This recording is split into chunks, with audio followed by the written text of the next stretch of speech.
Hello, everyone, and welcome to all of you for joining us from every region of the world. Welcome to our final pit stop of 2025, Pit Stop 5, hosted by our Future Agenda, the moment where our global engine room community comes together to shape the next chapter of the road to 2100. My name is Ishan Shah. I am UN Foundation's Global Lead Next Generation Fellow, and I am delighted to be joined by my fellow co-moderator for today, Agnes. Hi, Agnes, how are you? Hello, thank you, Ishan. It's great for you to join us and co-moderate today. Would you like to introduce yourself? Thank you. You're all welcome once again to the Pitstop 5. My name is Agnes Etwa from Ghana. I'm the founder and the executive director of Buoyant Future Foundation. I'm a young leader and international youth mentor and entry room champion. I am delighted to co-moderate this Pitstop 5. Pitstop 5 is more than an event. It's a milestone. In just a couple of years, the world will choose a new UN Secretary General. We will witness the final SDG summit in 2027. And in 2030, what leaders will decide what comes next for global cooperation. And today, your ideas, your imagination, and your leadership are helping define that future. Thank you. Over to you, Ishan. Thank you so much, Agnes. And really, at the heart of our future agenda is the Engine Room, hosted on Discord, which we really invite all of you here to join. It's your space, a collaborative hub where young people and partners from across the world come together to connect, to accelerate action, and generate innovative solutions for new models of global cooperation. Through the five action groups that power the Engine Room: people, planet, prosperity, peace, and partnerships, our next generation fellows, action group change makers, and young leaders from across the world have spent months gathering evidence, stories, and solutions that will feed directly into the 2100 roadmap. The Road to 2100 is our long-term visioning effort to shape a bold, youth-driven roadmap for the world we want to build by the year 2100. Developed through research, through dialogues, and collective imagination, the roadmap charts the transformations needed across society to secure a thriving future for generations to come. Today, those actions will take the stage. They will share bold ideas, fresh insights, creative touches, and we have shaped their work through live polls, feedback, and ultimately the Future Spark Award. Let's begin by getting a pulse check from all of you so you can share reaction of how you're feeling right now about the Pitstop 5.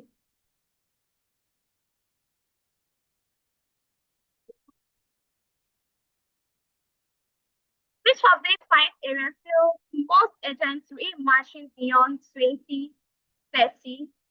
So it's on the screen. The poll has been shown. You can choose. So people, we have investing in human rights and social justice, planet, restoring balance with nature and climate, prosperity, creating fair economies for young people, peace, rebuilding trust, inclusion, and justice, partnership, financing a future that works for everyone.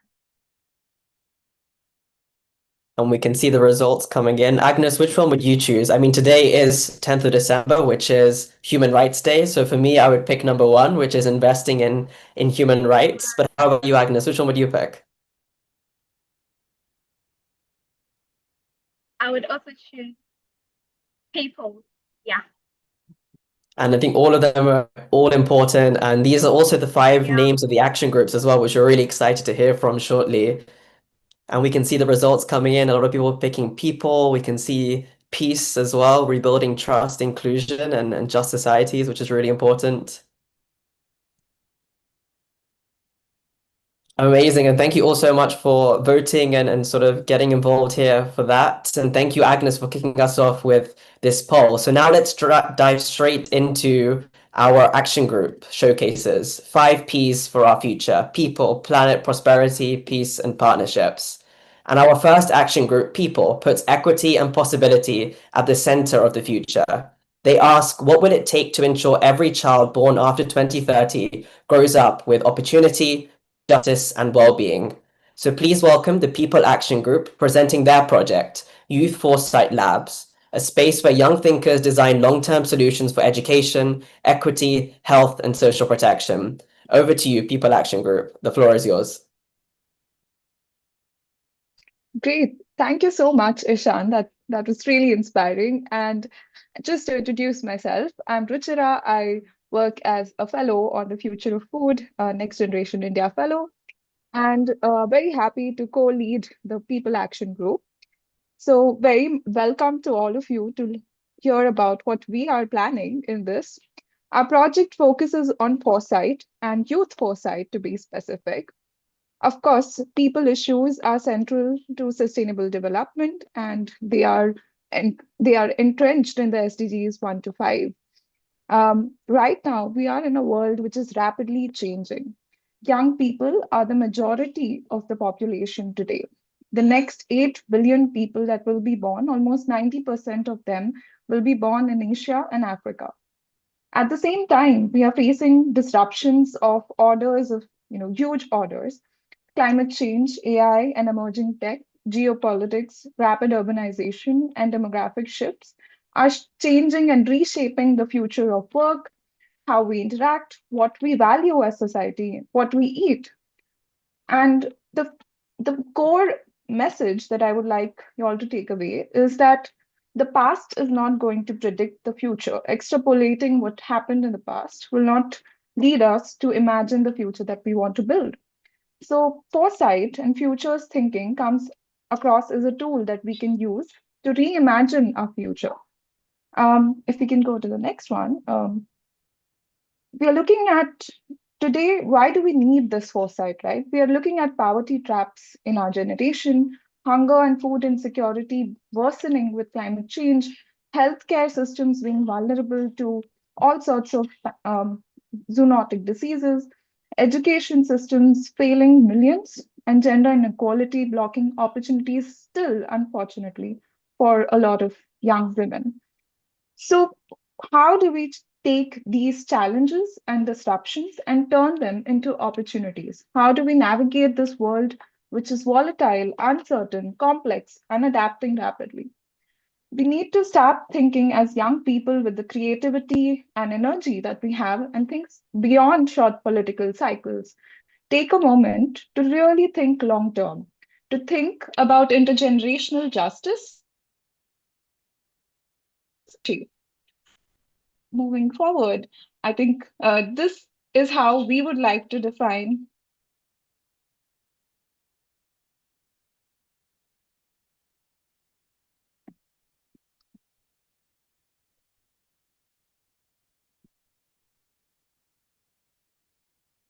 Are you all able to hear me?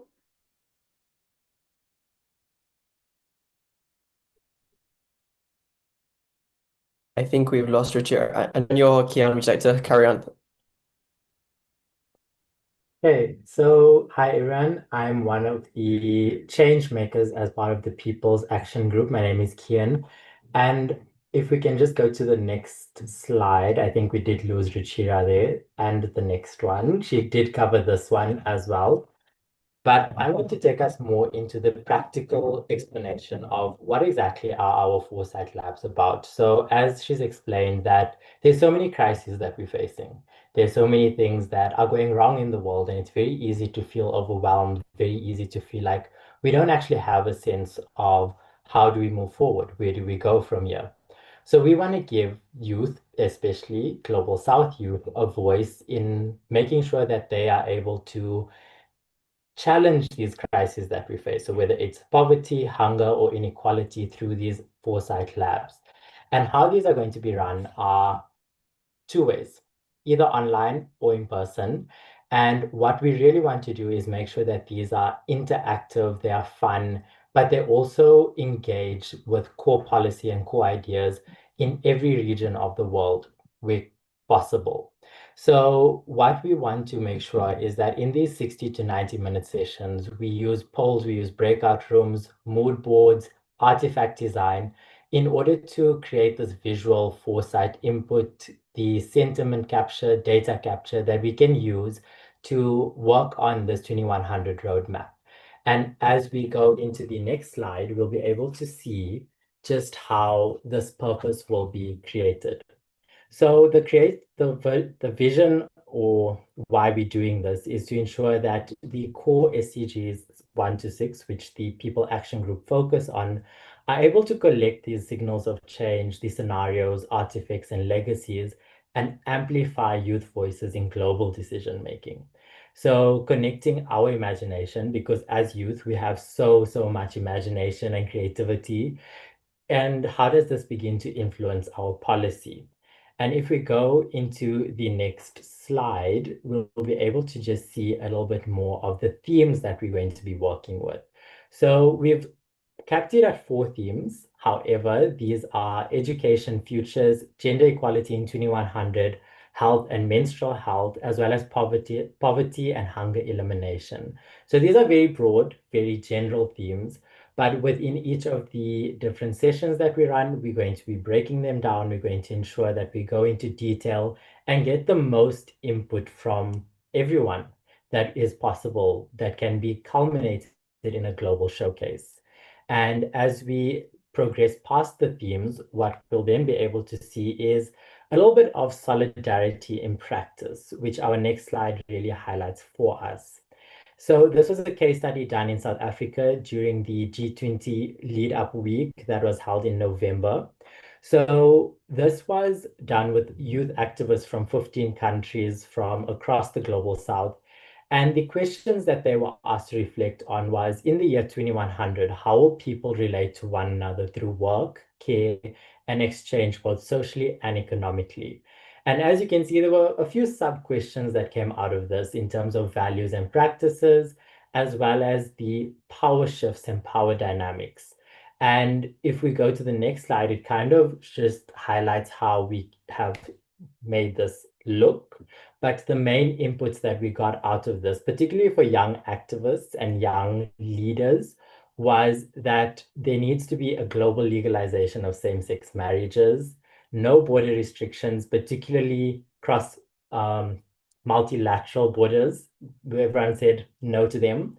The shift away from dominating powers financially, culturally, and socially, as well as universal access to education, healthcare, and safety for all people. So we do also have a video that's very small excerpt from one of the very fun ideas that came up in this, which was just highlighting the global legalization of same-sex marriage. So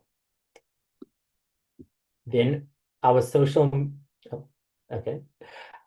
media campaigns that we are wanting to build from these takeaways. We all know young people love social media.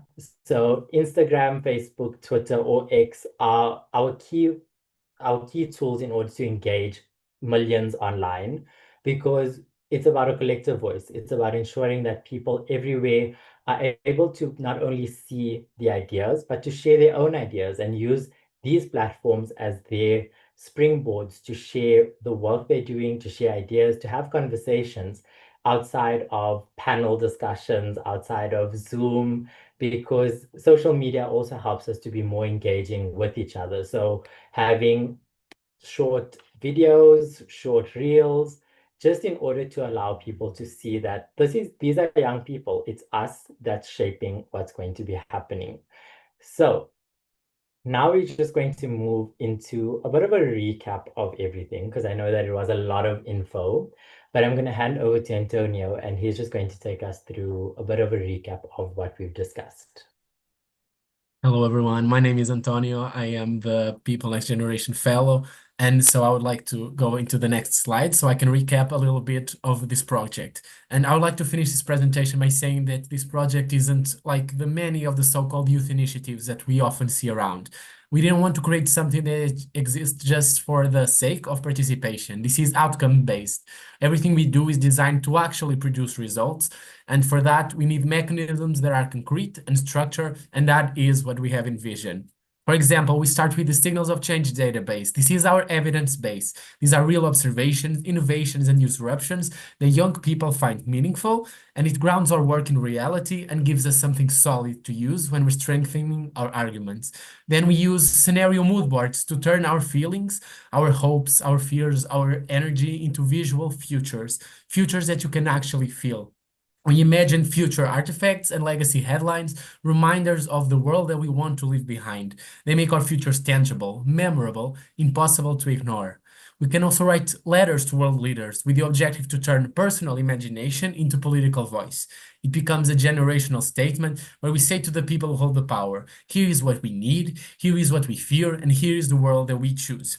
And finally, all of this will feed into the Vision 2100 roadmap, which will be presented to UN leaders. Our conclusions, your conclusions, they won't be buried in a document that no one reads. We will use the next few years and the changes ahead to our advantage and bring this world directly to the people who will be shaping the future.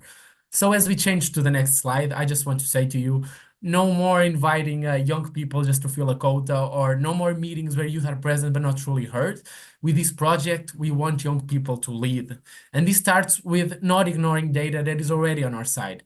If we look at the demographic distribution of the world, Gen Z now represents a huge share of the global workforce. So we don't need to keep repeating that youth are not just the future and that we are the present, because the numbers already prove it. And this is specific, even more meaningful when it comes to the global south, where young people make up the majority of the population.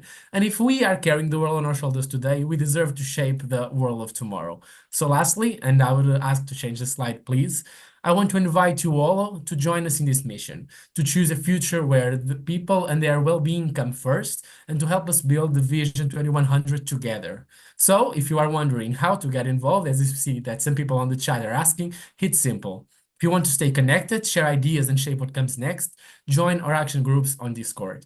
You'll be part of a global community of young leaders driving this work forward. And big attention to this part, if you feel inspired by the tools that we've shared today, the foresight methods, the creative mechanisms, and all of the vision building, then join our workshops that are going to be both online and in person. This is where your voice and your perspective becomes part of these outcomes that we want to present to the world. And finally, if you believe in this moment, don't keep it to yourself. Share this vision on social media, amplify the message, and help us build momentum. Because with your participation and your voice, we truly believe that we can build a roadmap for dignity, justice, and hope. Thank you. Wow, thank you very much, people team. Thank you for the presentation. This is not just a presentation, but then a solution that will shape how the United Nations reimagine global cooperation. So our next action group is Planet. Planet is tackling perhaps the greatest test of our lifetime, the climate crisis, but instead of despair, we are offering practical, scalable, community-driven solutions. Please welcome the Planet Action Group, presenting the Adaptation Hub, a global space for sharing rare youth-led climate solutions that help communities build resilience today and tomorrow. Action Group, Planet Action Group, over to you. Hello, everyone. Hope you can hear me okay. All right. Yes, okay. All clear. Okay, great. Thank you, Agnes, and thanks everyone. And thank you, People Action Group. You were incredible and already got this kick-started in such an energetic way. So it's so great to be here. First of all, my name is Renata. I'm the Next Generation Fellow for Planet, have been since June, July of this year. So very excited to be at this pit stop and represent the Planet Action Group. I'm from Brazil and I'm actually currently in Mexico for some very strategic rest time after COP30 in Belém. And so it's great to be here and just be able to share some of those results and our project as related to it. So we can pass on to the next slide. So we can start introducing you, first of all, of course, to what is the Planet Action Group. As Agnes said, we are working on what I believe is the greatest challenge of our time, which is tackling the climate crisis. It's dealing with all of the climate disasters that we're seeing all over the world, and how can we lead this transition, what we call the just transition, away from fossil fuels and into climate justice. And so the Planet Action Group has been doing this work to connect what we call planetary health, right? How do we take care of Mother Earth, of our planet? But also, how do we take care of the biodiversity around us, the animals, the trees, the plants, the people, amid these changing times that we're living in? So that's what we do, which is, of course, related to Sustainable Development Goal number 13, climate action, which you can see here. And you can pass to the next slide so I can show you who are the people involved in this Planet Action Group. So of course, me, I'm Renata, but we also have Gunrad, Prachi, and our change makers, Gabriel and Irene. And so these are incredible people from all over the world that are bringing different innovative perspectives on climate action with justice at the forefront and with regional and also global takes on what we have to do. And that's almost a little bit of a sneak peek of what our project is, because I think to solve climate change and to deal with climate mitigation initiatives, climate adaptation, which is a huge spoiler, we need different perspectives, diverse takes on what works, what doesn't work, how can we move forward. So you can pass to the next slide. So this is our project. We're here presenting projects, and I'm very excited to present the Planet Action Group's Adaptation Hub. And I'll explain more why we're doing adaptation work, why are we focusing on this, what is climate adaptation. But here's the mission. We want to showcase your solutions. We want to showcase people all over the world, specifically young people, that are doing practical work on the ground at their territories on climate adaptation. So we want to build and develop this database that's open access, that's easy to access at all times all over the world, that will have these solutions built by youth for youth on climate adaptations. And to have so you have a better idea, climate adaptation is very simply what we need to do to adjust to the effects of the climate crisis, right? We know that it's happening. We have to operate in a system where floods are happening, droughts are happening, all of these challenges that we're facing that are somewhat natural, but have been exacerbated and intensified by climate change. And so we need to adapt. That's the main thing, especially in the global south. We see this in my home country, in Brazil, in Latin America, but all over the global south, how adapting is urgent. And so we want to showcase solutions that are already happening on the ground. And to do this, besides this online database, we're also going to do sessions, webinars. We're going to share these solutions, these collaborations at different levels, including social media. And I'll explain more, but you can pass to the next slide.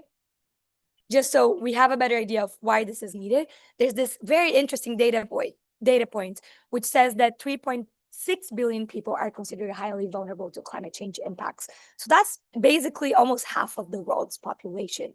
And so people, yes, are thinking of innovative solutions so that we can mitigate climate change, so that we can reduce carbon emissions. But without climate adaptation, we're not going to solve this crisis, and we're not going to have the Sustainable Development Goals achieved. And so that's the idea. We need this, it's urgent, but also adaptation investments are really good. If we're talking about finance, which I know we will later, we know that the investment that you make before a disaster, when you're preparing, is going to bring so many more benefits after the disaster. So that's why it's needed. You can pass on to the next slide. And to contextualize as well, why now? I just included this picture of some young people that were at COP30 in Belém, in my home country, which just happened a couple of weeks ago.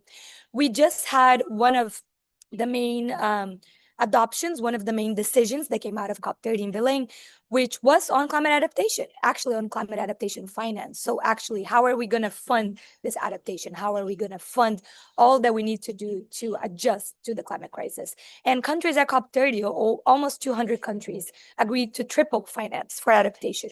I will say it's not yet what we need to be, right, by 2035. So we still have around 10 years, but at the same time, I think it's really important to center how relevant this is. And I think for us as young people that are bringing innovation, bringing creative solutions, we need to get on what's the most important themes and agendas at this point, and climate adaptation is one of them. So let me explain to you a bit more of what this project includes, this adaptation hub, so you can pass on to the next slide. So here are some objectives. I believe we have 4 objectives, just so you have a better idea of our project. So the first objective is that we want to map out and showcase 100 climate adaptation solutions. Climate solutions that are perhaps easy, accessible, somewhat simple even, but are working, right? That are effective solutions on the ground. And so this is the idea that we want to do. We know that young people are already making change on the ground, but it's not often that they are showcased, featured, funded even. And so we want to change that. We want to reframe the narrative when it comes to climate adaptation solution and who's leading that change. And that's young people.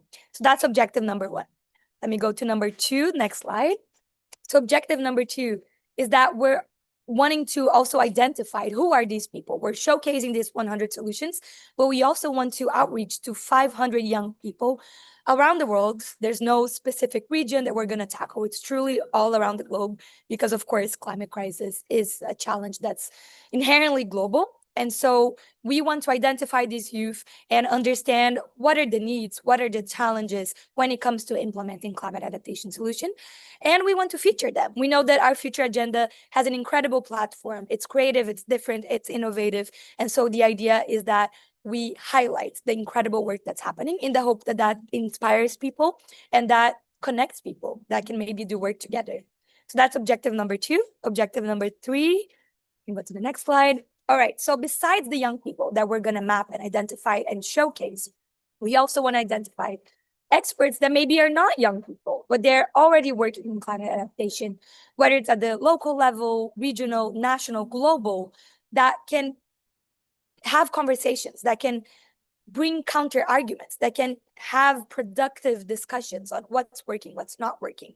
And the idea is that we'll do this through webinars, through sessions. And so within the next year, you can expect that there will be a lot more conversations on climate adaptation, which, if I say between us, needs a lot more love, a lot more focus. You know, a lot of these big institutions around the world are focused on climate mitigation and what we have to do for the future. But really, we need to adapt, and we need to adapt now. And so these conversations will shift that narrative as well, so we can have more productive conversations that include and center young people at a larger level as experts as well. And then finally, objective number 4 of the Adaptation Hub is to build this open access database that I mentioned. We want this website, we want some type of online link where you can all easily access to it. We want it to be interactive. We want it to be fun. As you have seen, all these action groups have that aspect to themselves. And so this is the idea. We want to feature, we want to throw this out there and perhaps get this to decision makers. So that's objective number 4. Can pass on to the next slide. So just so we can start wrapping up, we'd love to hear in the chat. Please keep commenting as we hear from other presentations, because again, when it comes to climate, all issues are connected. So we want to hear, do you have any adaptation solutions, climate adaptation solutions that you're already doing? It could be so simple as building a small technological product that's working to reduce floods in your hometown, right? And so that's what we're trying to do. We'd love to hear from you in the chat. And just to wrap it up on the next slide, I want to invite you to join the Planet Action Group and to join the Discord and engage with these issues. Because again, COP30 ended, which was a huge moment for climate action, but we need to build a legacy. Climate change is an issue that we're going to be working on for many, many decades. And if we want to leave a safer, healthy environment for future generations, this is what we need to start doing. So I hope you join us. Thank you so much for listening. Thanks. Thank you so much, Renata, and thank you so much to the Planet team. A powerful reminder of the urgency of adaptation, why financing adaptation is needed. I think you said, Renata, with 3.6 billion people vulnerable to the impact of the climate crisis.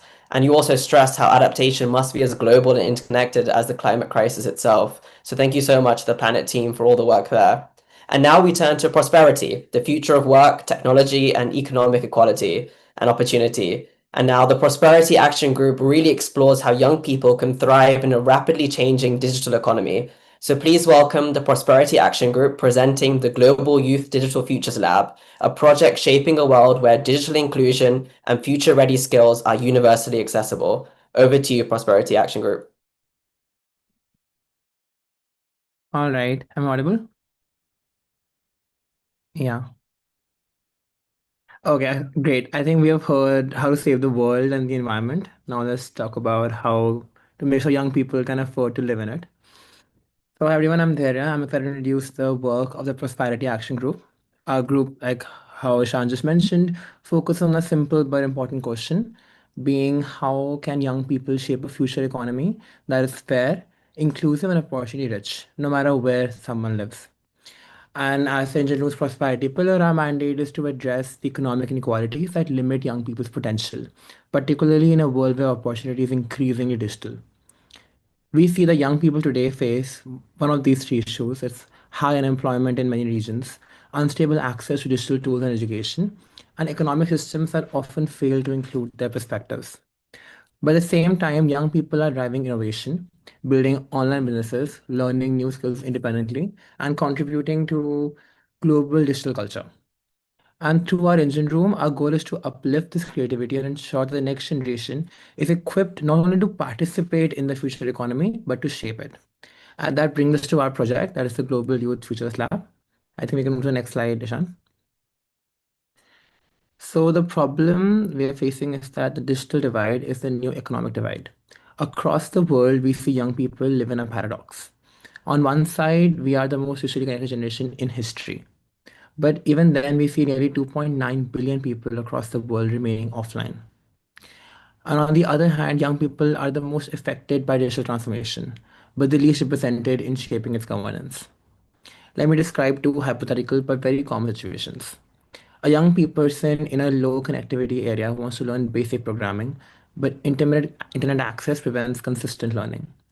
And another young person in a major tech city is active online but isn't sure how to protect their data or navigate AI platforms safely. These examples reflect what global data is telling us. Young people face higher exposure to cyberbullying, online hate speeches, and misinformation. 7 in 10 young people do not have the access to digital or job ready skills required for the future economy.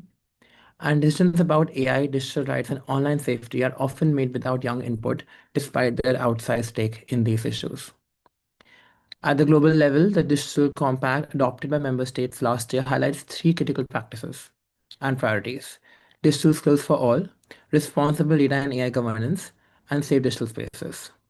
But meeting these priorities will require youth led solutions, stronger skill pipelines, and cross border collaboration. And that is the gap our project is designed to address. Over to the next slides. Thanks, Dhairya. And that was actually Dhairya, the Next Generation India Fellow for New Technology. I'm Dhruvak. I'm the Next Generation India Fellow for Affordable and Clean Energy. So just to rehash a couple of points that Dhairya made on the problem that we're trying to solve.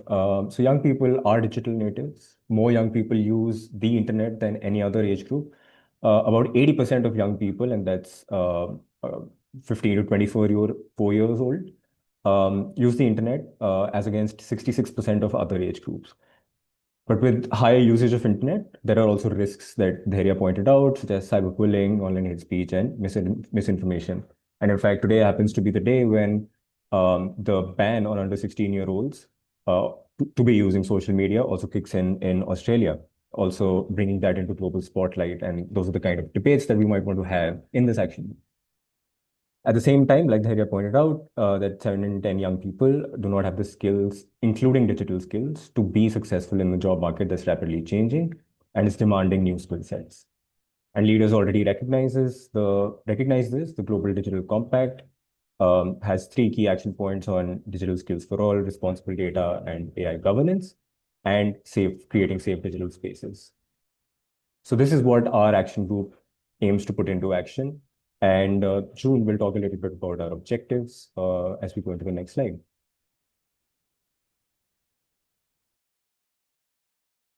Hello, can everybody hear me all right? Yes, June, we can.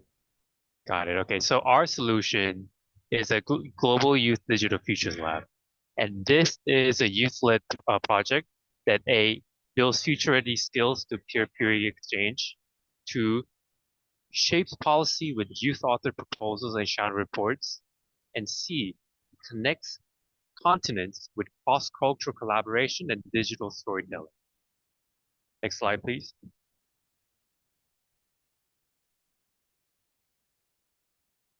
Next slide. And how it works is this. First, our project has 4 key elements. First is a policy sandbox. In it, we will conduct monthly labs to develop shadow reports on digital policy. Next is the advocacy dialogue. By having quarterly calls with experts, leaders, and policymakers, we'll move on to the next part, the skill exchange program, where we'll involve in peer-to-peer skill sharing sessions. By doing this, we'll be able to do a cross-cultural exchange focusing on technology and prosperity, leveraging the diversity of the voices in the industry. Next slide, please.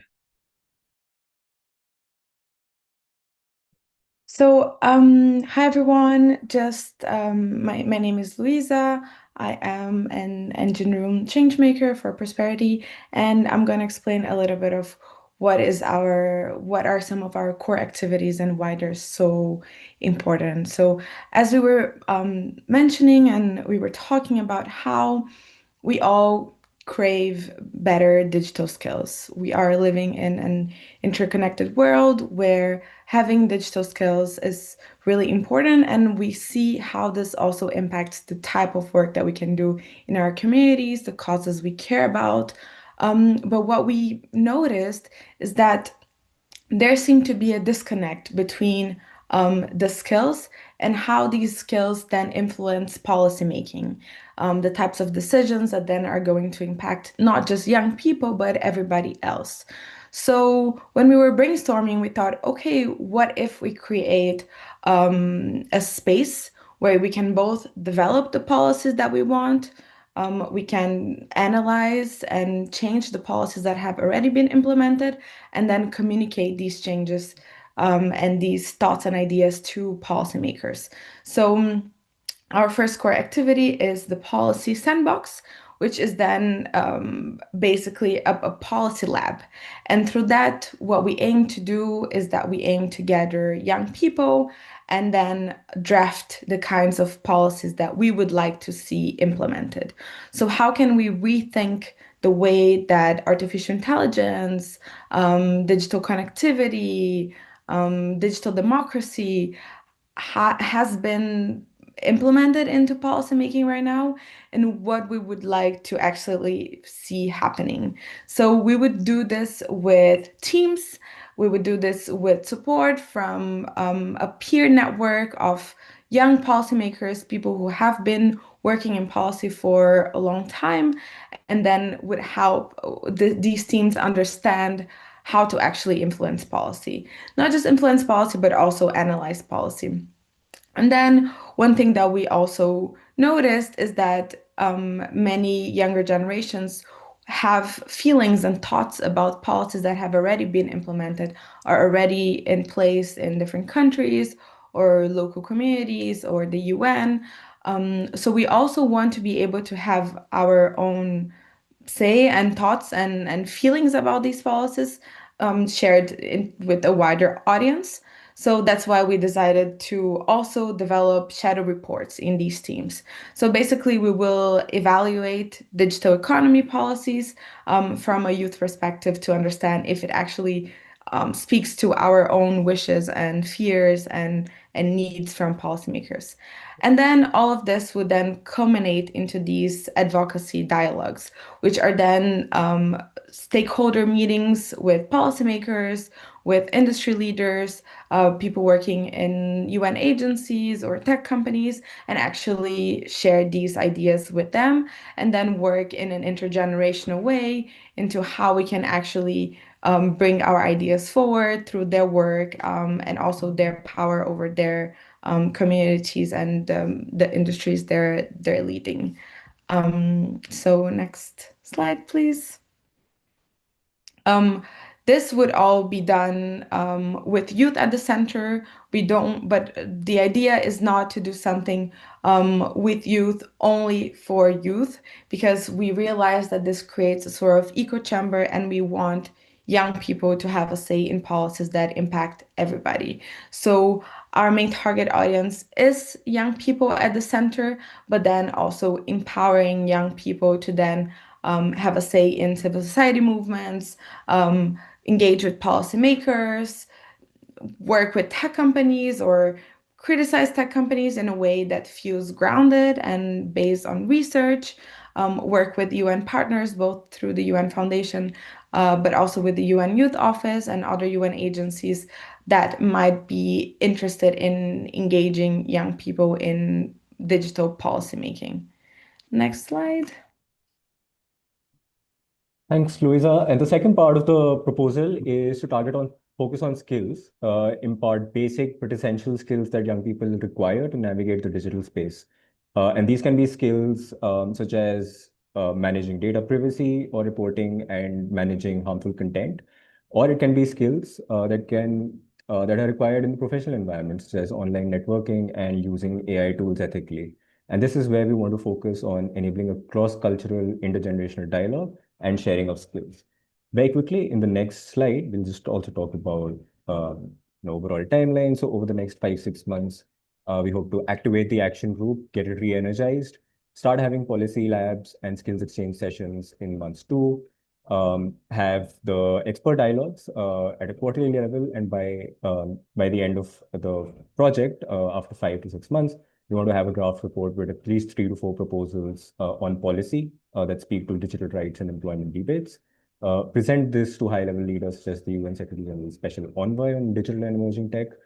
But we also aim to impart skills that are essential for young people. And hopefully, this fosters a network that continues to do skill sharing even after the project ends. And from there, June, I'll hand over to June to very quickly conclude.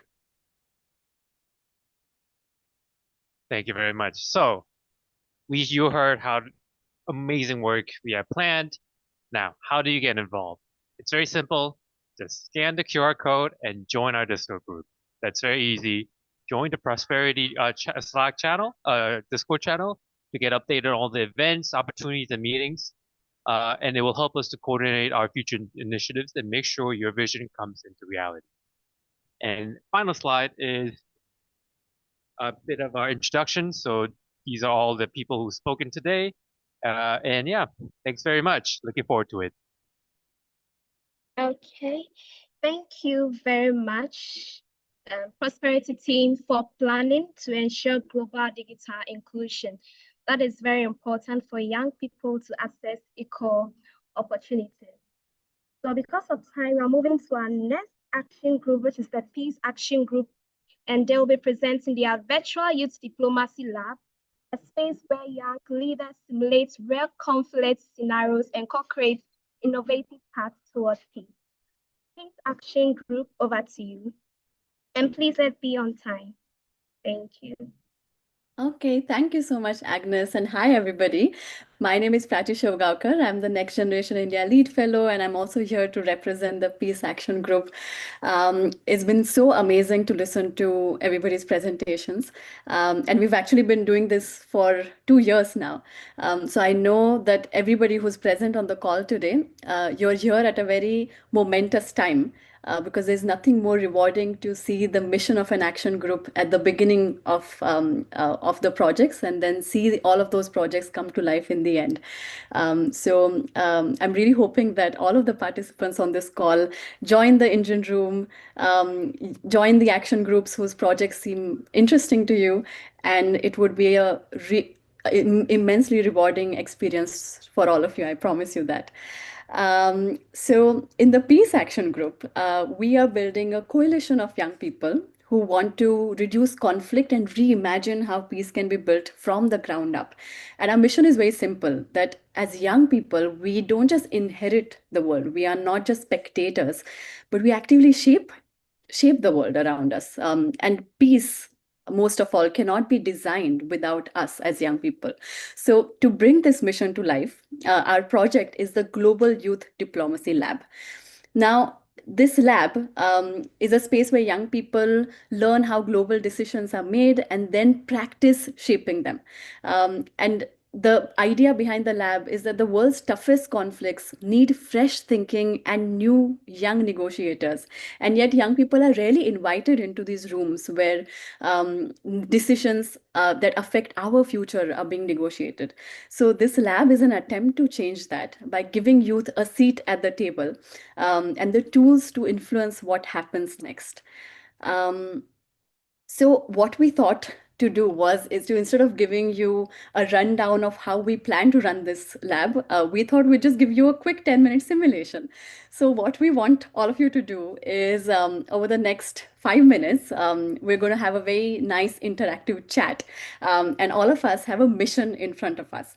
So all the participants, even other action group members, please gear up and open your chat box. And I want you to keep engaging with us over the next 5 minutes on chat. I'm going to be asking you some very interesting questions.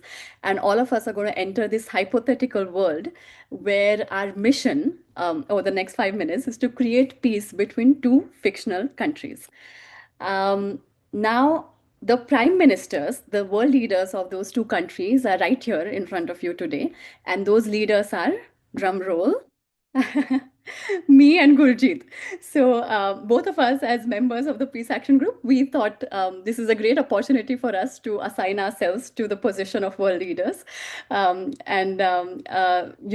are the ministers of two fictional countries, Aquora and Terra Nova. Now, the conflict between these two countries is that these countries shared a river, and water has become a great source of conflict between the two countries. And it's not just the river is not just a source of water, but it's a source of it's a source of power. Me as a prime minister of Aquana, my country is running out of drinking water, and Gurjeet's country is a nation that controls the river and believes that sharing it threatens the sovereignty of their country. Now, our task as peace builders over the next few minutes is not to take sides, but we want to try and understand the context of both the countries. For my country, we have lost 60% of our fresh water sources because of droughts and industrial waste. We are at a crisis. Our cities are facing water rationing, hospitals are running out of clean water. And my position is that river is a shared natural resource, and access to it is essential for human survival. It's not just a privilege.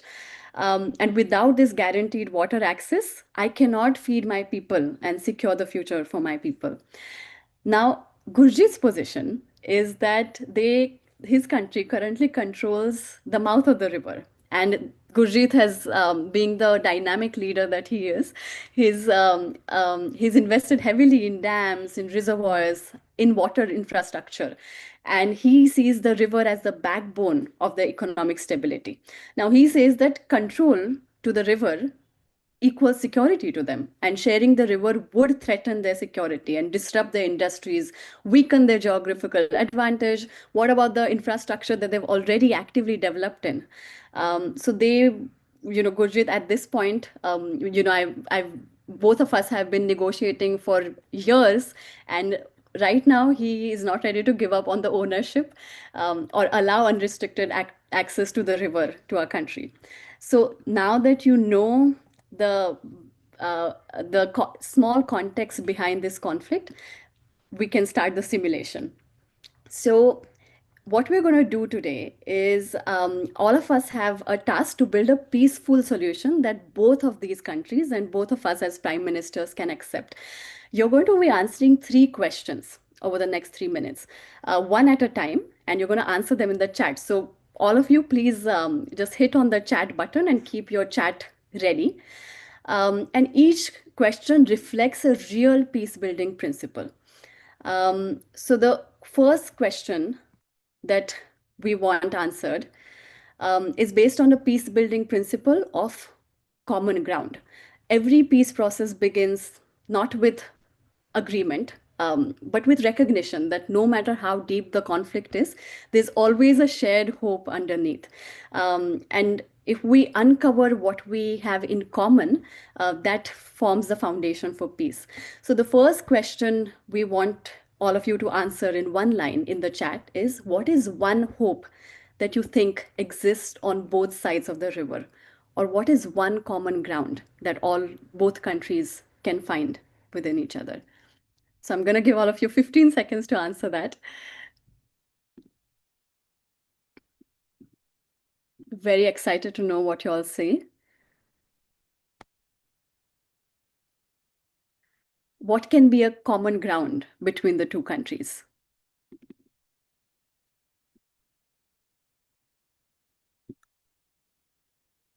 Absolutely. One hope is humanity.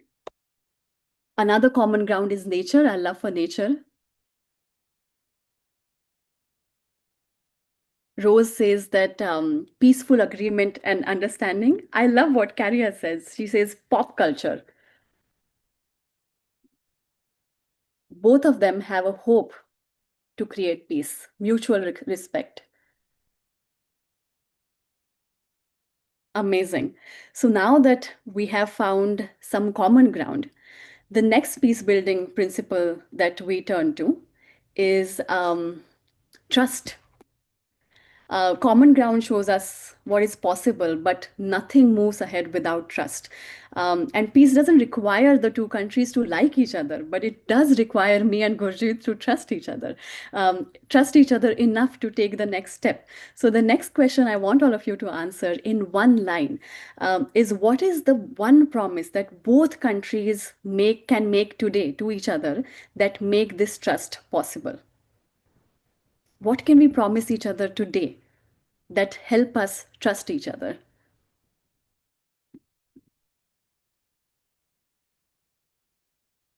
Absolutely.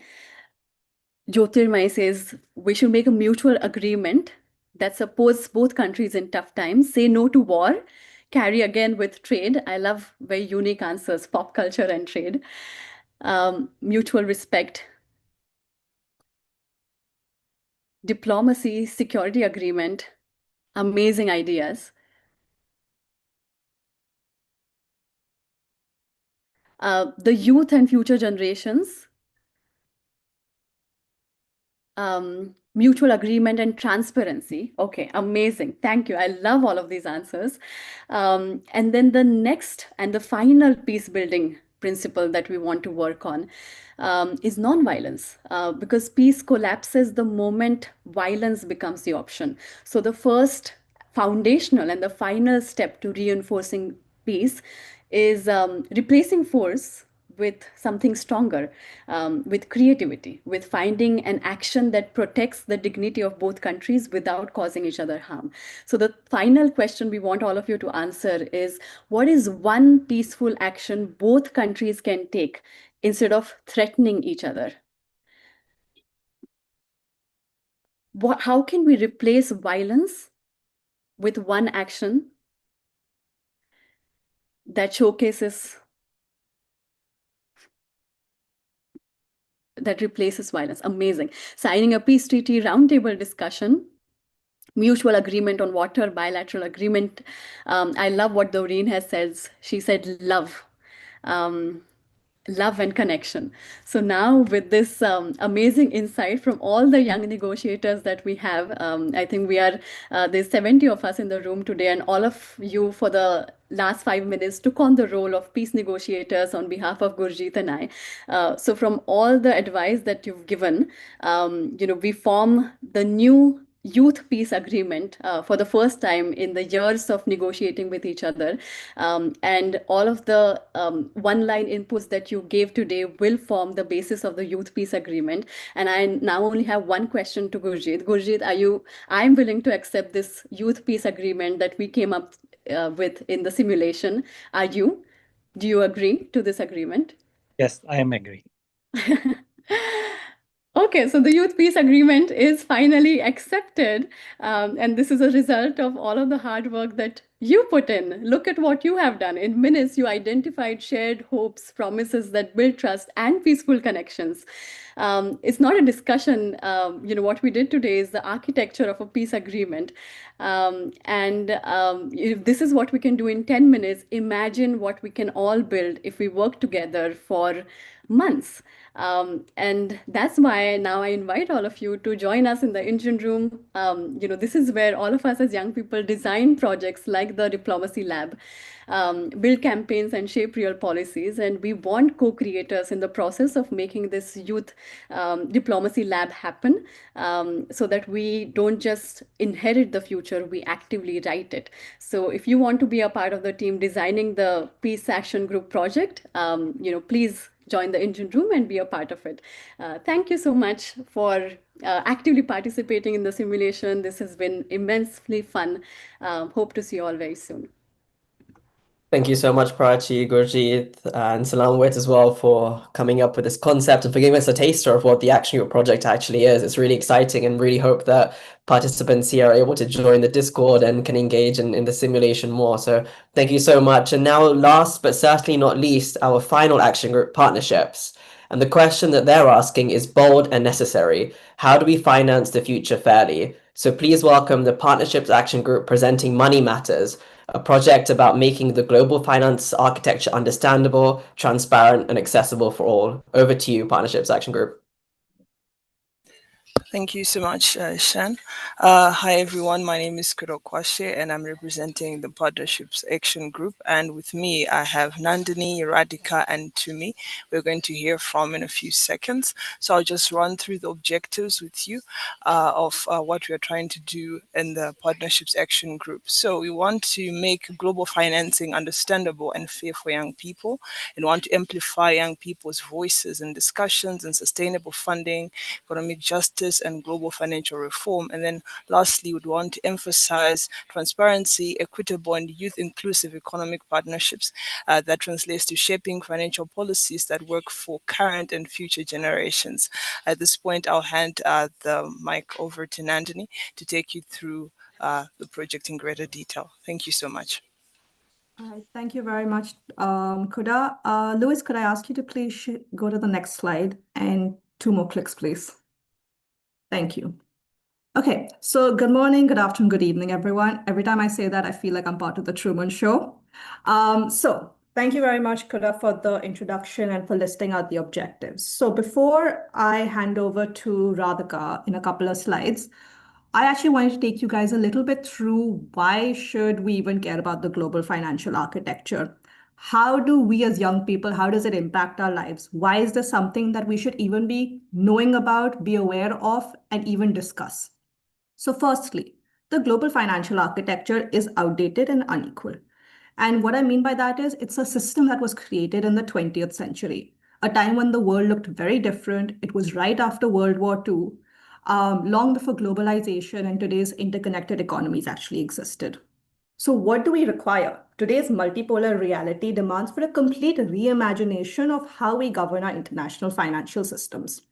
What we have a big issue right now is that the power continues to remain amongst wealthy nations, with the G7 nations holding about 40% of IMF and World Bank voting rights, while developing countries, which are home to 85% of the population, hold less than 15% of these rights. So what results in all of this is that inequitable access to capital markets means that poorer nations pay far more and higher interest, which is about almost 8% more than rich countries. So what we're calling for today is a reform. It's not about charity. It's about fairness, and it's about global stability. Next slide, please. And 1 more click. Thank you. So developing countries currently face a triple crisis, I would say, which is on debt, development, and climate. With climate promises remaining unmet, worsening global inequality, and developing countries drowning in debt, resulting in them sacrificing public services and investing in that. What I mean by that is that many low-income countries are forced to spend about 30% of their national revenue on debt repayments, which they could otherwise put money into healthcare, education, climate resilience, basic sustainability, or even just sanitation. 2, the debt burden. So developing countries again currently face a staggering debt of almost 900 trillion external debt. And this is something that is increasing year on year, and where again, these are critical resources that could go into social programs, development programs, climate programs. And like I said, interest rate anyway is far higher for many developing countries, with many African countries actually paying about 10% versus many developed countries paying only 1 to 2%. So this is the inequality that we need to be considering, talking about, and also changing.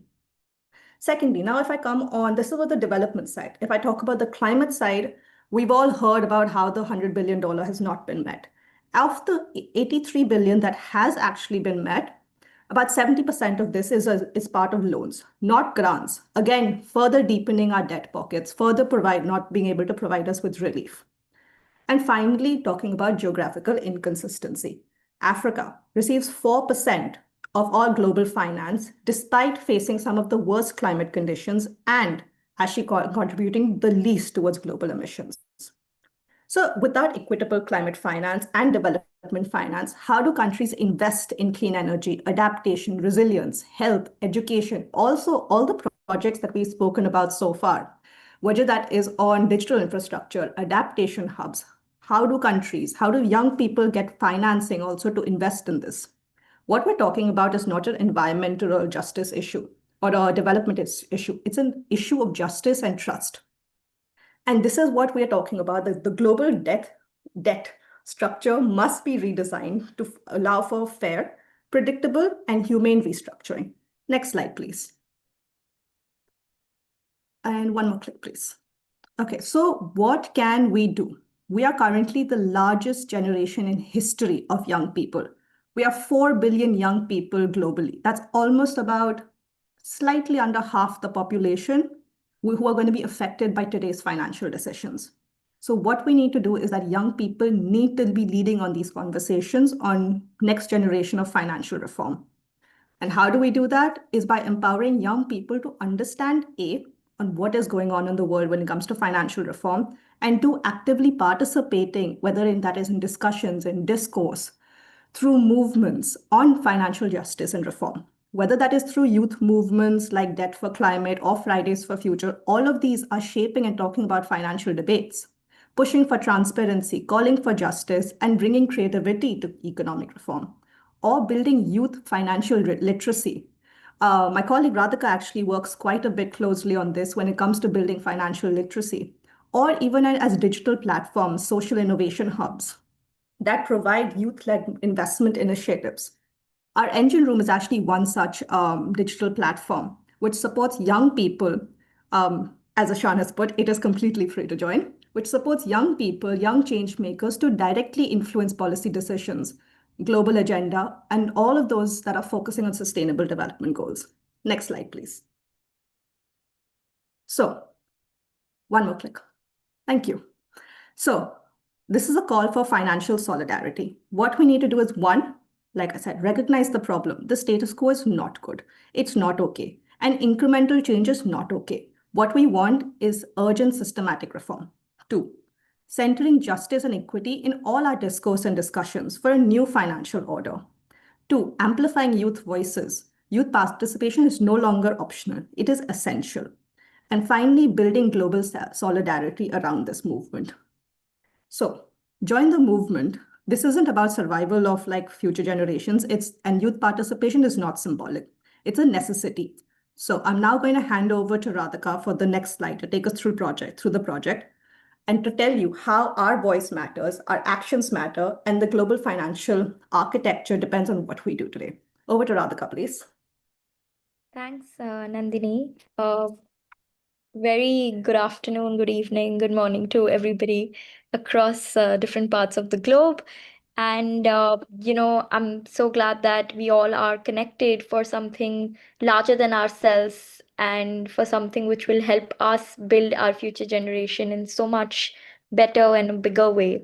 So like Nandini and Kuda earlier explained that, how much of a financial gap do we have in what we do and what we aim to do for our nation and the world.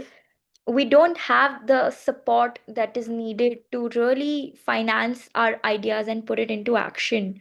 So, what we thought about getting done to begin with is to really connect with experts who will help us know that, okay, if there is a youth population or there are students in colleges who are wanting to change the way the future looks like, what is it that they can do in their capacity in that powerful decision making role to really help the youth with some kind of an investment to begin with? It could just be a couple of thousands of dollars. It just doesn't need to be millions of dollars. But how can they actually instill that confidence with capital within the youth? So those are the expert interviews that we are planning to start with. Apart from that, with the interviews, what we'll aim to achieve is also the insights on why is there so much of lack in terms of availability and accessibility to capital, even for women led businesses, because we've seen such a stark discrimination in funding when it comes to male led businesses versus female led businesses. So, that is also one of the insights that we want to unlock when we talk to these experts as to how can we fund more and more women who are coming up with their business ideas, especially at a time when they're young. Apart from that, we also want to uh, ask people at the decision making bodies in bureaucratic organizations who offer these grants through governments and through their own states to such people living in both rural and urban areas of different jurisdictions. Apart from just the private support that we can get from financiers, how can we also get the government support which is out there, but because of the lack of awareness we cannot access it, because we just do not know where to apply, what to do, and how to access that grant. So the report and the interview will aim at, talking about that knowledge and the information which will help young leaders get that access to available finance from the government. And of course, through the interviews, we also plan to include the youth in those interviews so that we can have them directly ask some of the questions to these experts who won't otherwise have the time to one on one interact with such curious young minds. So that's what the idea for a fairer finance is in our minds currently, which we want to like action it and get it into reality. Next slide, please. So, when we speak of the experts, it's just not in the air. We've actually identified some of the key people who I've also personally spoken to individually and have gauged what their idea is in terms of helping the youth take action on their businesses. So one of them is Neha Grover, who is at a very big position at IFC. I don't know how many of us know about it, but it is the World Bank's investment arm, and it is actually intended to help invest into sustainable businesses and businesses with sustainable development goals. Now, that could be either for poverty, education, gender discrimination, uh, healthcare, infrastructure, anything. But IFC actually aims at helping businesses who are solving these issues. So she is like the South Asia head and India head of IFC, and we're going to be talking to her to exactly know what is her investment thesis like, how can she help in her capacity and through IFC to really get the youth energized, just with the fact that okay, they have a hope and they have a prospect of the promise to get what they want. The other one is Nikhil Kamath. Of course, he's very famous in our Indian startup ecosystem. Everybody knows about him, more so even now through his podcast. Those of you who haven't known about him or heard him, please do check him out. He's one of India's youngest billionaires. And as a give back to the society, now he started something called as WTF Fund, which aims at giving funding to young entrepreneurs who are under the age of 22. And he actually believes in the fact that younger people are more driven, more energetic, take more action towards what they think. It's not just faffing around. And that's why he has, made a fund out of his own money where he's deploying, even millions of dollars to ideas which are great and which are worthy of support. So he is a great resource who we will be chatting with to know how we can take his help to help some of the entrepreneurs that we know and some of us in the engine room who are working towards many of our own ideas as well. The other one is Hardika Shah. She actually is in real life helping a lot of micro entrepreneurs. For example, like farmers who have a lot of lands and agricultural work going on but do not have that working capital. She helps them get that credit at a very cheaper interest rate and at a faster pace, unlike the banks. So she actually knows the ground realities of how even young people in rural or urban areas are functioning, how she's helping them get access to the loans and to the credit if anybody wants to, borrow capital. So I'm going to be like talking to her as well with our other fellow members to understand that how she is really helping solve the climate change and getting the gender equity in place through credit financing. Of course, even Richa does something similar to Nikhil Kamath. She has a campus fund for all people who are studying in college and do not know where to start. Capital is, of course, secondary, even for youth who have a spark of an idea but do not know how to navigate it and make it a business plan. Her enterprise acts as an incubation center and helps the youth understand how can they start something in their business and then get access to funding at different levels. So these are some of the experts that we've identified, and I'm sure that once they give their insights, what we are thinking and planning on will become more solidified. Next slide, please. I'll just now pass it on to me to help us summarize this and what we are planning to do at a larger scale. Yes, thank you, Radhika. We recognize that we can't fix the global financial system overnight. However, we can open the parts of it where young people actually have influence. Our role is to work on the part of the system that sits upstream. So first, we focus on strengthening youth positions, as young people need more than optimism. They need arguments that can hold up in policy spaces.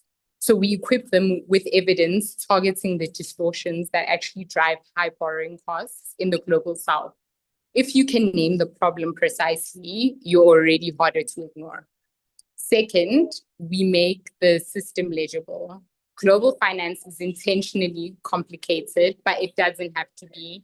We aim to translate the architecture so it becomes understandable and accessible for young people, especially the parts that shape debt, climate finance, and capital allocation.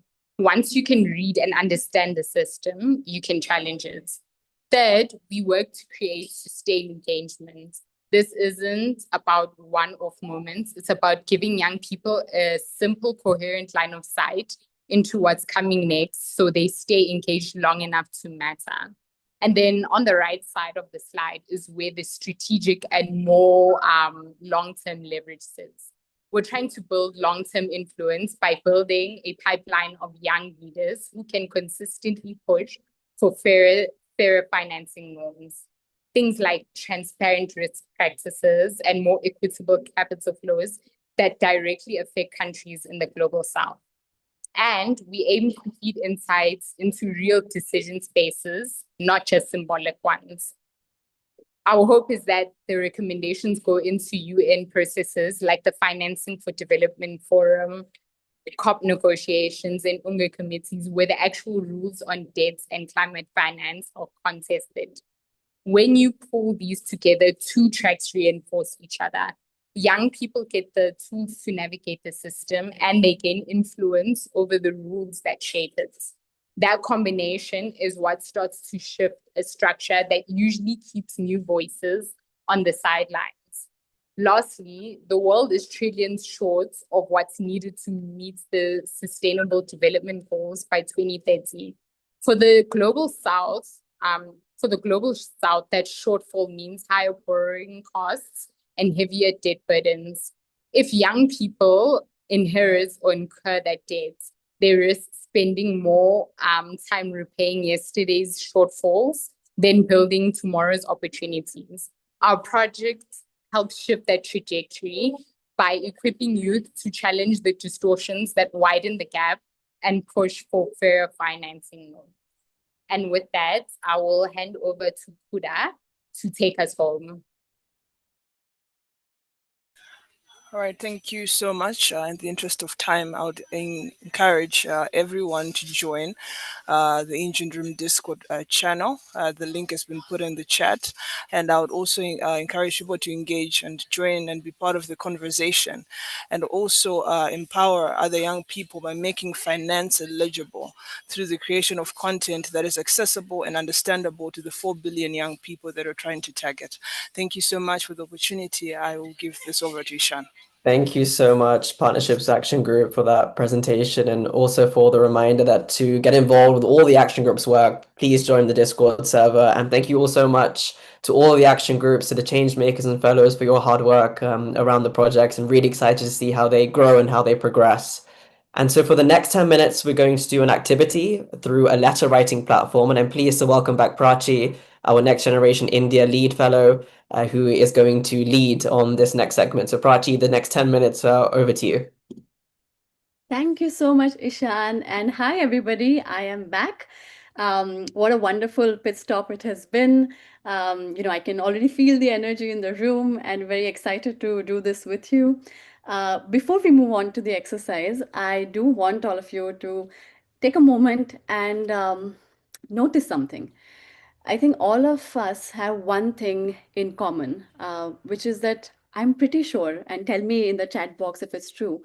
Have you ever had a moment where you felt out of the loop, where you felt powerless, helpless? You felt like decisions were being made somewhere else by somebody else, and that we were expected to simply live with the consequences.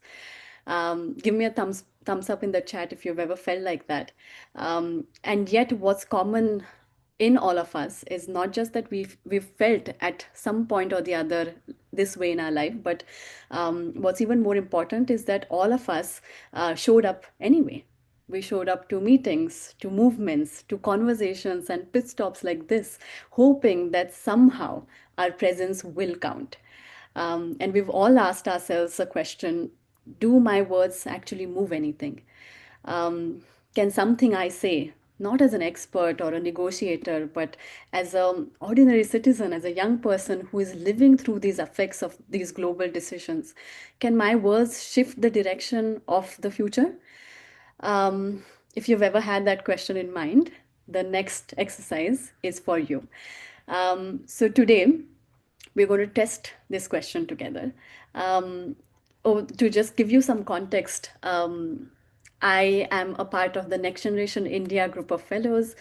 Over the last 2 years, as Next Generation Fellows, India and Global Fellows, we've been working on something very simple but very urgent, which is how do we take the ethos of intergenerational leadership beyond the 20 of us, beyond our countries, and into the hands of young people everywhere. And the action groups in the engine room served this purpose. Here we were not just talking about the future, but we were building something with young people around the world. We were shaping it. And so as part of this experience, we've all also been part of multiple intergenerational town halls. And last year during the G20, I was part of one such monumental town hall in Brazil. And one of the speakers in the town hall was Fabio, who's the director of Brazil's iconic Museum of Tomorrow. So all of you may have heard of Dubai's Museum of Future, which is inspired by this museum. And the next day he took me through, gave me a tour of the museum, and he told me that it's a huge space and it takes you at least one whole day to go through it. But he told me that an average museum is supposed to make you think, but this museum about the future is supposed to make you feel. And currently, I notice that as people leave the museum, they feel anxious, they feel afraid. And I want to figure out how people can feel hopeful for the future again. And he saw youth as a monumental tool to make that happen. He spoke about the need for a platform that would showcase our hopes, our dreams, our vision for the future, our ideas, and connect young people around the world, and have our voices connected directly with leaders, ministers, and decision makers. And this would be a platform where we would shift our anxiety about the planet and the future into hope and then ultimately into action. I loved the idea so much. And I told him that before I return to Brazil again, we will build it. And so we took this idea, I took it back to our action group conversations in the Planet Action Group. We took it up, and then over the last year, we've been working on developing this platform. And so far, all of you have seen, heard today about the projects that we are about to embark on in the action group over the next year. But today you'll see a project that we did embark on. And you know how I talked about the feeling of seeing your idea go from an idea into a concrete platform in front of your eyes. That feeling is priceless, and I'm very excited to share it with all of you. So today it gives me an immense joy to present. Let me just share my screen. Present Planet Dreamers, the platform I just told you about. So can all of you see my screen? Give me a thumbs up if you can. Okay, perfect. So what this platform does is that it allows each one of us to imagine a future and talk directly to the people shaping it. We share our ideas, our vision, and our lived experiences with world leaders. And through this platform and through the multiple pit stops and events we're going to be having across the year, we'll try and showcase some of your letters on the platform, of course, yes, but we'd also try and see if your letters can actually reach the leaders you're writing to. So on this platform, you can do two things. You can write a letter to a world leader, or you can share your dream. So what we're going to be doing today, over the next 6 to 7 minutes, is we are together going to write a letter, each one of us separately, of course. But we're going to be writing letters you can write to a world leader of your choice. Think of maybe your head of state, or somebody who's a role model, a leader who inspires you, a leader who you would love if your words reached them. And through this platform, we'd actually try and make that happen, but we'd definitely showcase your letters here as well. So you have option here. You'll see the link to the website in the chat. Please click on that link, come to Planet Dreamers, and click on Write Your Letter. Now, once you click there, you'll see a few options. You'll be able to add a leader of your choice, or you'll able to, you can select write to my president, you can write to the next UN Secretary General. It's your choice who you want to write to. And once you select that, we'll ask you just a few questions around your name, the email ID that we can send write to if your letter is selected and if you want to showcase it to the leader. And then we start writing. Now, as you're going to write this letter, just a little bit of a context, these are not complaint letters. These are dream letters. These are also not jargon letters. These are lived experiences letters. Write letters that come directly from your lived experience. Write about what you see in the world around you, what you know, what is your vision, what is your idea, what is your project. Write a letter that only you can write. So in a moment, I'm going to start a 6-minute timer. All of us will write one letter in that time. And then you'll submit it and you'll see your letter showcase on that platform. A short letter is fine. One paragraph is fine. What is non-negotiable is that it should be an honest letter. Don't write something that sounds impressive. Write something that is true. So take a breath. Think of the moment in your life that changed something in you. And from that place, let us begin writing our letters.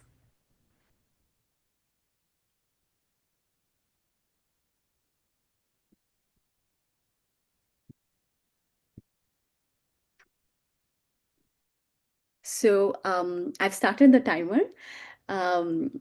If you can't find the platform, if you're having any difficulty with accessing it, please let us know in the chat. But it's pretty simple. You will see the link to the website in the chat. Just click on it and just click on write your letter there. And then submit your letter on that platform once you're done with it.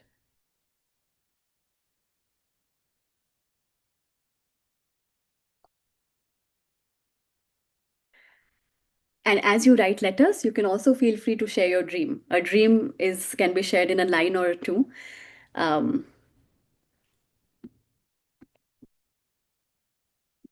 Jessica has shared the link to the platform, but let me put it in the chat again. And as you're all writing your letters, what I will do is every minute I'll give you a simple prompt that will also facilitate your thinking.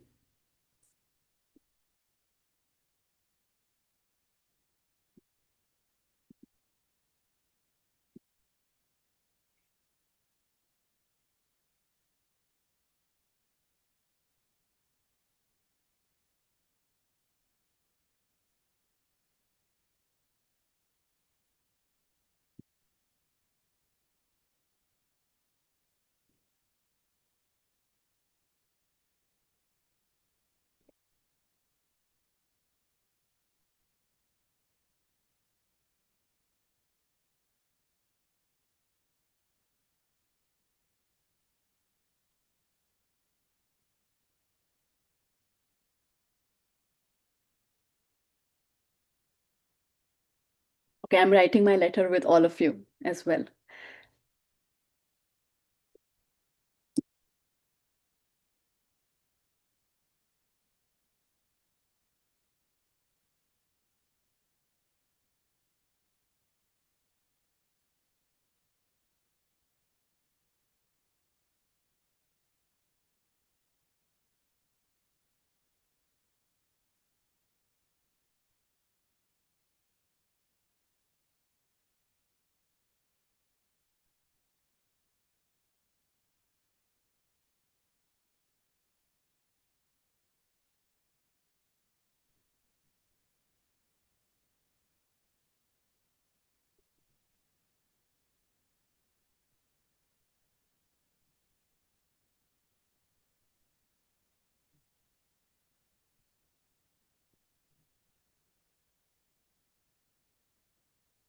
Okay, so the first prompt that I can give you, and you can write around it or you can choose to completely ignore it as well. It's your letter at the end of the day. But the first prompt I think would be meaningful is think of one moment from your life or your community that showed you that something is changing. And a moment that all of us have a turning point, which is the reason we do what we do. And it would be lovely to be able to share the story of that turning point from your life or your community with the world leader. So that's my first prompt to you.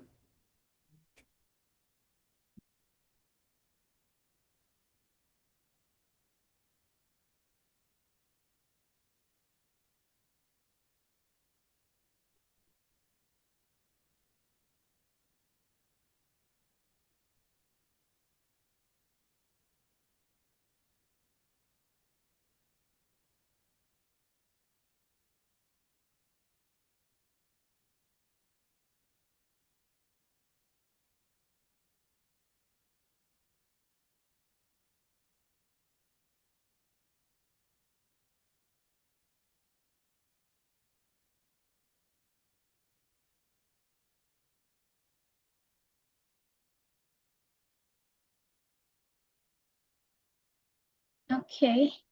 Thank you very much, Praki. Amazing. Okay, so it looks like we are through with time. In whatever form your letters are right now, please click on submit. It's okay if they're unfinished. We will still select parts of the letter, and we would love to display it. You can also come back and finish your letter again, but whatever you have right now, finish it, enter your name, you'll see a preview, and then click on submit. Now, as we're doing it, just to end this session, I'll read out maybe one or two things that people have shared here, and some of the ideas that all of us together have come up with today. Let me read out one thing that that speaks to me.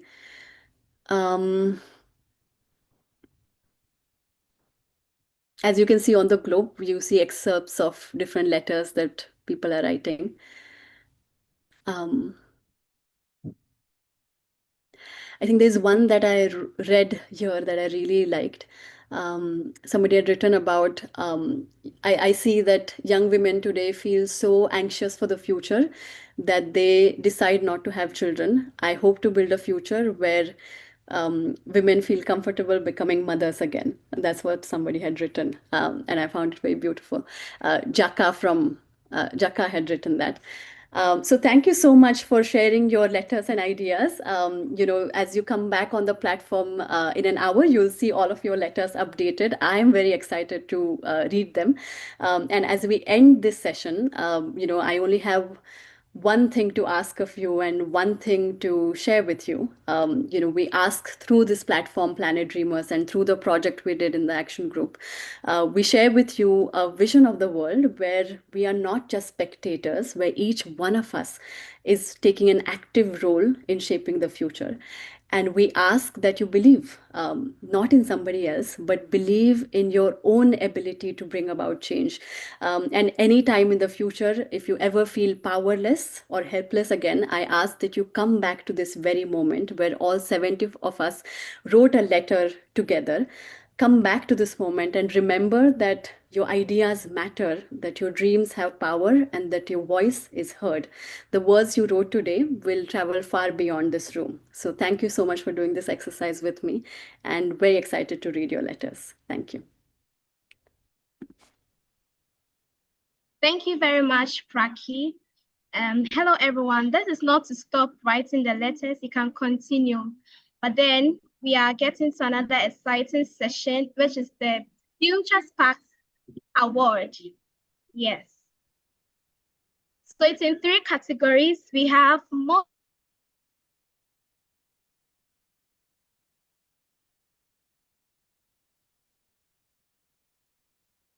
transformative idea. So let's wait for the poll to be shown on the screen, then we cast our votes.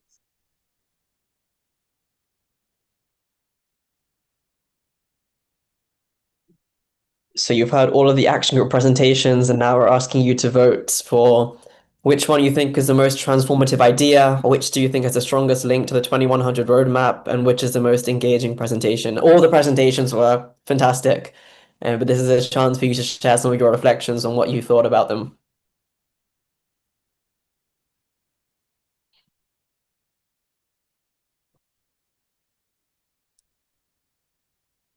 And we can see the votes coming in, and shortly when you've all voted, we can announce the winners. We'll give you 30 more seconds, and then Agnes, you can announce the winners for us. Okay.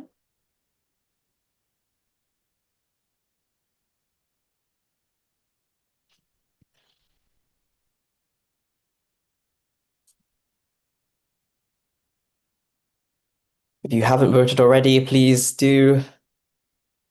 Can see some more coming in.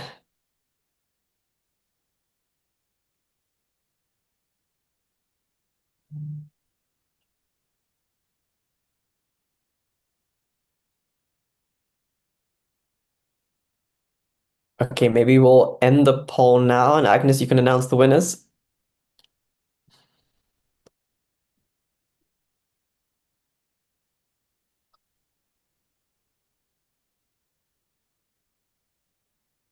Okay.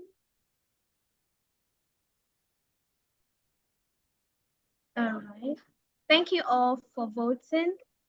Are you all ready to hear the results? Let me see your reactions.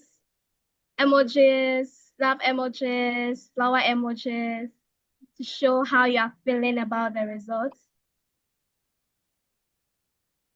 Thank you. So it's time to announce, as shown on the screen. It's evidently shown. So the most transformative idea goes to the People Action Group. Let's show them some love. You all did amazing. You all did amazing. And for our second category, which is the strongest link to the roadmap, we have People again. Wow, wow. Let's clap for them. Let's show some reactions, love reactions, flower reactions.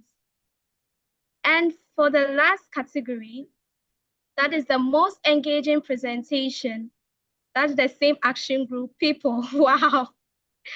Wow, the same action group. If all done well, let's congratulate them. All other action groups did well. Yes. Thank you all for casting your votes. Thank you for joining. Thank you for staying with us throughout the session. Over to you, Ishan. Thank you all so much for joining us, and thank you all so much for being with us today. Today, you've heard from all of our action groups, the 5 action groups.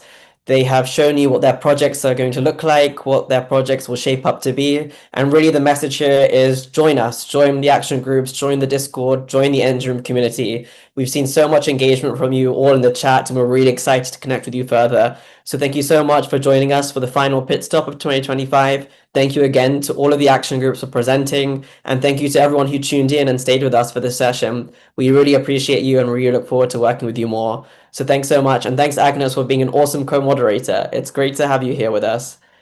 Thanks so much, and take care, everyone. Have a lovely rest of Human Rights Day.